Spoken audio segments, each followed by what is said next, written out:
Então vamos lá, vamos fazer a nossa medição e vamos montar essa tabelinha aqui, ó. Ok? Vamos voltar para cá. Pergunto para vocês, né? Qual é a distância, né, entre o eixo Z atual e o Z posterior? Então vou começar com este Z aqui, ó. Este é o Z atual. Está aqui, ó. O Z atual está aqui. O Z posterior é desta junta aqui, ó. Ok? Ele está assim, ó. Deixa eu ver se é isso daqui. Ok, ele está assim, ó. A pergunta é, eu consigo medir uma distância entre o eixo Z atual e o Z posterior? Só lembrando para vocês, para eu medir uma distância, eu tenho, né, que encontrar uma reta perpendicular aos dois eixos. Eu consigo traçar uma reta que seja perpendicular ao eixo Z atual e ao Z posterior? Não. Se eu não consigo traçar uma reta perpendicular, eu não consigo obter essa medida. Então, né, aqui a distância, né, que nós vamos chamar de distância entre elos, que é indicado, né, pela simbologia, né, a letra A, corresponde a 0, ok? Aí eu vou lá na tabelinha e vou colocar, vou marcar, ó. Então, o A, né, que é o tamanho do elo, referente lá à comparação da primeira com a segunda junta, é igual a 0, ok? E aí eu teria que continuar agora, ó, fazendo a medição entre a distância, né, a distância entre o x atual e o x posterior. Consigo passar uma reta que é perpendicular, que é o próprio z atual, e essa distância nós já sabemos que vale quanto aqui? L1. Então D, neste caso aqui, vale L1. Eu vou lá na tabelinha e vou marcar, ó, D, lá na minha primeira comparação, da primeira para a segunda junta, vale L1, ok? Agora eu terei que fazer as medidas do ângulo de torção e do ângulo de rotação. Primeiro no ângulo de torção. Está aqui, ó. Eu quero saber, ok? Esses são os eixos, ó. Eu quero saber qual é o ângulo entre o Z atual e o Z posterior. Olha, por aqui a gente já consegue saber que tem uma relação ali de mais ou menos 90 graus. Eu só tenho que saber se é 90 graus ou se é menos 90 graus. É simples, ó. Quando eu for medir este ângulo aqui, o ideal, sempre que eu meço o ângulo, é do Z atual para o Z posterior. Você tem que pegar essa medida olhando de frente para o eixo X da sua junta atual. Então, ó, vou pegar este carinha aqui, ó, e vou virar todo o conjunto para que vocês consigam ver, ó. Virei para vocês o eixo Z, que é o eixo X, que é esse daqui. Vamos medir agora o ângulo deste eixo Z para este eixo Z aqui, ó. Vou só sobrepor ele aqui para facilitar para vocês, ó.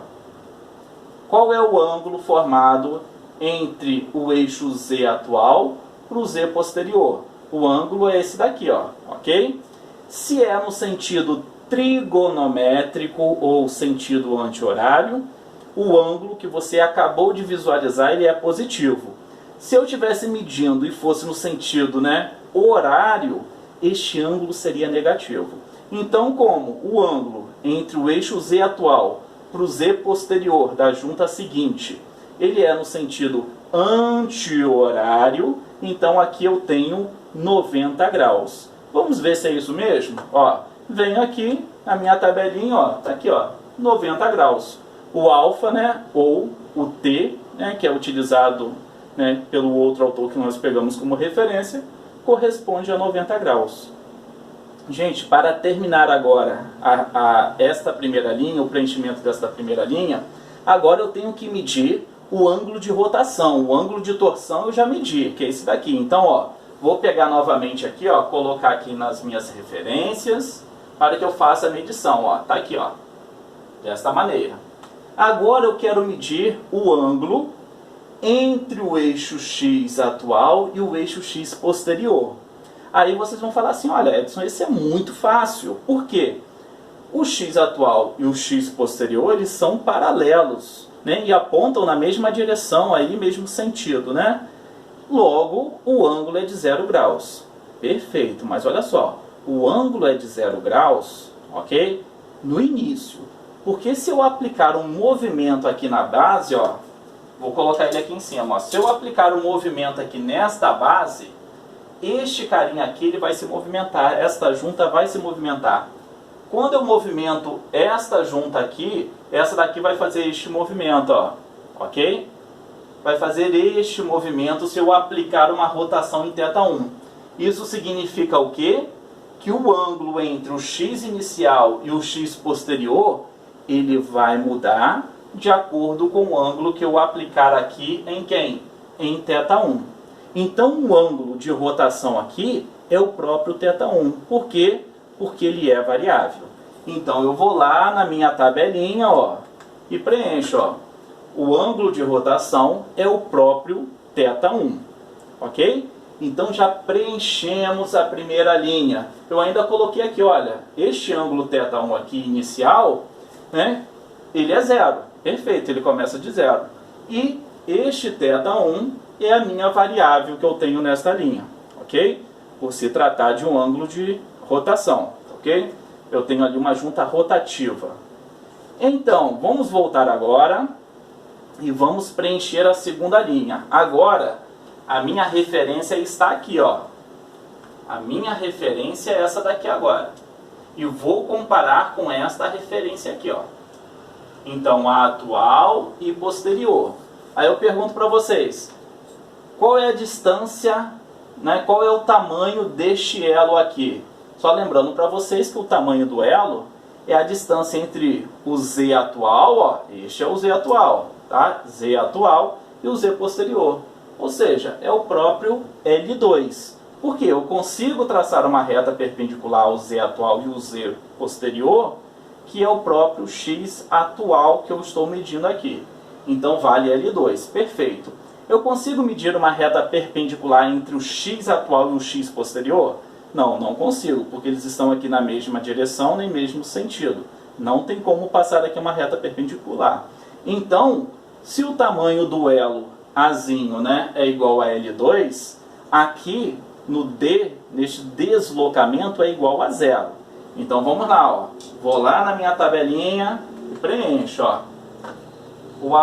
O A2, né, é igual a L2 e o deslocamento é zero. Vamos voltar lá agora que nós precisamos medir agora mais dois parâmetros. Qual é o ângulo de torção, né? O ângulo de torção é o ângulo entre o Z atual e o Z posterior. Esse aqui ficou muito fácil, ó. O eixo Z, né, ele tem a mesma direção e o mesmo sentido, ó, um do outro. Eu vou até fazer um giro aqui e colocar o X apontando para vocês, ó. Mesma direção e mesmo sentido. Gente, mesma direção e mesmo sentido significa que o ângulo é zero, ok? Então, tranquilos. Agora eu quero saber qual é o ângulo de rotação. Lembrando para vocês que o ângulo de rotação eu faço entre o X atual e o X posterior.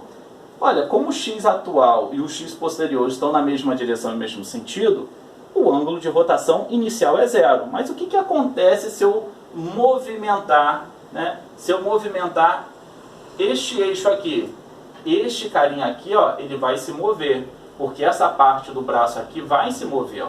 Então aqui é zero, mas ó, quando ele vai aplicando a rotação, o braço vai se movimentando. Então o ângulo de rotação neste caso é o próprio θ2, que tem valor inicial igual a zero, e o θ2 é a minha variável. Mas olha só que interessante, aí vocês poderiam perguntar, Edson, quando eu aplico essa rotação, o ângulo entre o Z atual e o Z posterior, que é o ângulo de torção, muda? Não muda, ó. Se eu aplicasse uma rotação aqui e fizesse isso, ó, 45 graus, o Z, que é este daqui e este daqui, ó, eles continuam apontando na mesma direção e mesmo sentido. Eles continuam sendo o quê? Eles continuam sendo paralelos, ok? Então, ângulo de torção igual a zero, e nós temos o nosso θ2, que o valor inicial é zero, e a nossa própria variável. Vamos agora para a terceira análise. Agora eu tenho isso daqui, ó, ok? Esta junta que eu vou comparar com esta junta aqui, ó, que é a minha ferramenta de trabalho. Está assim, ó, ok? O eixo y aqui está entrando no plano. Vamos lá. Consigo traçar uma reta que seja perpendicular ao eixo Z atual e o Z posterior? Sim, é o próprio eixo X aqui, ó, tá ok? Se é o próprio eixo X, qual é a distância então entre elas? O meu A3 neste caso é o próprio L3, ok? Essa distância aqui. Qual é a distância entre o eixo X atual e o X posterior? Estão na mesma direção e mesmo sentido. Se estão na mesma direção e mesmo sentido, eu não consigo traçar uma reta ortogonal para medir essa distância. Então vale zero, ok? Vamos lá. Qual é o ângulo formado, né, o ângulo de torção entre o Z atual e o Z posterior, ok? Então, ó, o que eu vou fazer aqui? Eu vou virar para vocês, para que vocês consigam fazer esta medição. Deixa eu só facilitar a vida aqui, ó. Está desta maneira aqui, estou virando para vocês, ó, ok? E aí, qual é o ângulo do eixo Z atual, que é esse que está aqui atrás, para o eixo Z posterior? É de 90 graus, mas o sentido aqui é horário. Se o sentido é horário, o ângulo é negativo. Então, ó, o ângulo daqui para cá, é este giro que ele tem que fazer, então é de menos 90 graus, ok? Voltando para cá, ó. Qual é o ângulo entre o X atual e o X posterior? Mesma direção, mesmo sentido, inicialmente é zero, porém, se eu aplicar uma rotação deste eixo aqui que eu estou fazendo a análise, que é o θ3, a minha ferramenta de trabalho ela vai se movimentar. Então, o ângulo que vai provocar agora, né, entre o X atual e o X posterior é o próprio θ3, ok? Então, nós completamos a terceira linha da tabela, né, que contém os parâmetros de Navier-Hartenberg, ok? E aí, eu já tenho a minha tabelinha montada agora. Como que eu faço para obter lá as minhas equações da cinemática direta? É muito simples. Se lembram daquela matriz final que eu já aplicava rotação e translação e tinha uma matriz final ali, uma matriz equivalente? Eu vou aplicar estes valores aqui naquela matriz. Nós teremos três matrizes. Uma matriz que representa a linha 1, uma matriz que representa a linha 2 e uma matriz que representa a linha 3, ok? E no final, depois que eu obter essas três matrizes, eu vou fazer a multiplicação da matriz 1 com a matriz 2, depois com a matriz 3, para obter uma matriz final que nela vai conter as minhas equações da cinemática direta, ok? Quais são essas matrizes que nós iremos utilizar? Essa daqui, ó. Então nós temos agora, né, a matriz 1. Basta fazer as substituições. Cosseno de θ1, seno de θ1, aqui é cosseno alfa ou cosseno t, que é o ângulo de torção. Mas notem que é 90 graus aqui, ó. Então vou fazendo as substituições, ok? Ao fazer essas substituições, deixa eu só pegar aqui um slide um pouquinho anterior para mostrar essa matriz para vocês, só para vocês recordarem, ó. Essa matriz aqui, ó, ok? Nós estamos trabalhando em cima desta matriz. Então, fazendo as substituições e simplificando, né? Cosseno de 90 igual a 1, seno de 90 igual a 0. Simplificamos, chegamos nessa matriz aqui, ó. Essa matriz representa a primeira linha daquela tabela que nós acabamos de montar. Vamos aplicar na segunda linha daquela tabela. Faço as substituições e eu chego aqui, ó. Esta é a minha segunda matriz. E vou fazer a substituição na terceira linha daquela tabela nessa minha matriz. Fazendo as simplificações, nós chegamos aqui, ó. Então eu tenho três matrizes, né? O que eu tenho que fazer agora? Fazer a multiplicação dessas três matrizes, T de 0 para 1, T de 1 para 2, T de 2 para 3, faço essa multiplicação e vou chegar na minha matriz final, ok? A minha matriz final, quando eu aplico ali as multiplicações entre matrizes, vai me dar essa matriz aqui, ó. É uma matriz 4 por 4.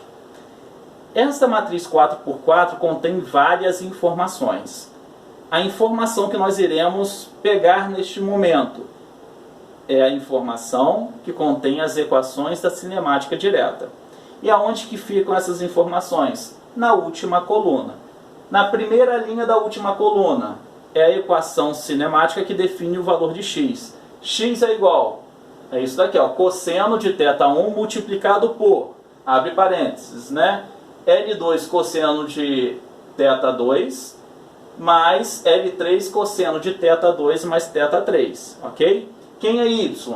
A única diferença é que aqui entra o seno. Nós já fizemos isso, nós já obtivemos essas equações anteriormente, né? Aqui, ó, eu tenho seno multiplicado por L2 cosseno θ2 mais L3 cosseno θ2 mais θ3. Quem é z? Z está aqui, ó, é L1, que é aquela altura, mais L2 seno θ2 mais L3 seno θ2 θ3. Olha só que interessante, nós chegamos nas mesmas equações da cinemática direta que nós trabalhamos desde o início. Nós calculamos as equações de três maneiras. Uma, de forma intuitiva aplicando lá a trigonometria. Depois nós aplicamos as matrizes de rotação e chegamos também nessa equação final. E agora eu apliquei uma metodologia, né, através dos parâmetros do de Navier-Rattenberg, e também cheguei na modelagem da cinemática direta do meu robô. Então o objetivo aqui agora é seguir esses passos para que nós venhamos obter as equações da cinemática direta. Aí vocês vão me perguntar, legal Edson, mas o restante das outras informações? Eu vou passar para vocês essa informação um pouquinho adiante, ok? Então, se vocês entenderam até essa parte aqui, que ficou legal, eu vou dar aqui uma sugestão para vocês, olha.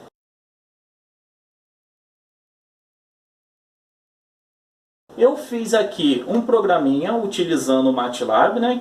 É um programa que nós costumamos utilizar. Pode ser feito em qualquer outra plataforma de programação, tá ok? Se vocês quiserem utilizar Pascal, uma plataforma com C, não tem problema, tá ok? Eu utilizei essa daqui porque eu costumo utilizar e é uma ferramenta prática para mim. O que eu fiz? Eu criei uma tabela e coloquei os parâmetros que eu encontrei do de Navier-Rattenberg, aquela tabelinha DH. Aí coloquei ali, ó, primeira linha, eu tenho a primeira coluna, segunda, terceira e quarta. Depois na segunda linha, primeira, segunda, terceira e quarta. E assim por diante, ó, coloquei aqui, pedi o tamanho da minha tabela porque eu quis criar um programinha um pouco mais genérico. Então a minha tabela aqui poderia ter 3 linhas, 4 linhas, 5 linhas, eu não sei exatamente, depende do tamanho do robô. Então eu só coloco a minha tabela, peço o tamanho dela. Ao pedir o tamanho dela, eu sei que o K aqui na primeira linha, primeira coluna do comando size, ele vai me dar a quantidade de linhas. Eu coloco essa quantidade de linhas em Nzão, tá? Crio aqui, né, uma matriz final identidade 4x4, que eu vou precisar utilizar lá embaixo. E depois eu faço um for aqui. Este for ele vai fazer aquela substituição das matrizes que eu mostrei para vocês, né, em cada linha, né? Ele pega aquela matriz, substitui a primeira linha, depois substitui a segunda, depois substitui a terceira, e depois ele vai fazer a multiplicação dessas matrizes. Foi o que eu fiz aqui, ó. O for, né, vai de 1 até n. A minha matriz é essa daqui, ó, é aquela matriz que nós vimos lá no início, né, que faz a substituição de cosseno, né, cosseno de θn, alfa n e o an que nós temos para substituir. Ao fazer essa substituição, ele coloca aqui, ó, a minha matriz TF, que vai ser a matriz final, é igual ao TF multiplicado por esta matriz A, que está aqui, ó, sendo feita substituição. Aí vocês vão perguntar assim, ah, Edson, mas que jogada é essa que você fez aí, que A recebe T para depois você colocar lá embaixo? É simples.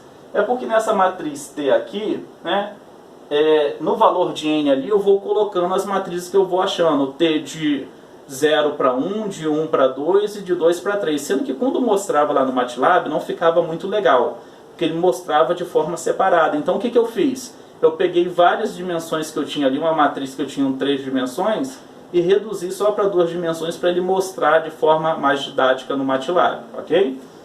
E multipliquei. Na primeira multiplicação aqui, o TF é identidade. Eu sei que qualquer matriz multiplicada por uma identidade vai ser igual a ela mesma, tá? Depois ele faz na segunda linha e multiplica pela matriz anterior.